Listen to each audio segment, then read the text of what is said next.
What's going on, everybody? Thanks for coming back to check out my channel.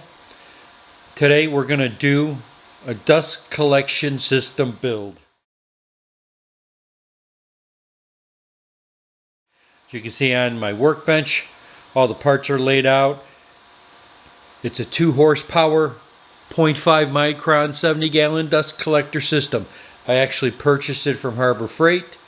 I've seen some videos on it. It seems to be a decent unit for what I need it for. I used to use a shop vac and it did okay, but the filters would just get so clogged up. And this time we're going to go and get the real McCoy put in this thing. I appreciate everybody coming by, and I'll have a couple links in the description on the parts I used. These are no affiliate links or anything. It's just where I got them from. Well, I hope you enjoy it, and stay tuned. Let's get going on this thing.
Take 3.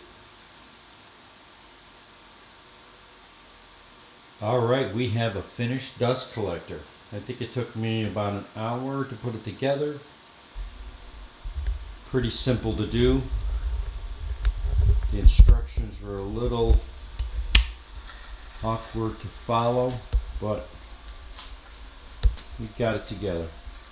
It's got a nice dual Y connector for connecting onto my PVC. That heavy duty plastic tube. Didn't want to slide on the collar, so a little WD-40 helped that situation out. The middle section creates a turbo effect, so when all the debris is coming through, it causes it to separate and drop. The finer particles probably get caught up on top, and the majority is going to be down in that plastic bag. I'm going to have to get some plastic bags. I purchased this at Harbor Freight locally. It was in stock. Sorry for the lighting. Hopefully you can see that. I apologize for if it's out of focus. Yeah, it spins pretty nice. Nice solid motor on that, and just regular 110 outlet. Pretty sturdy base. All wheels lock, and it has the arm that supports the top of the bag. And I hope to get this thing running today. Alright, so as always, thanks for coming by. Please like and subscribe, and I'll catch you next time. Thanks.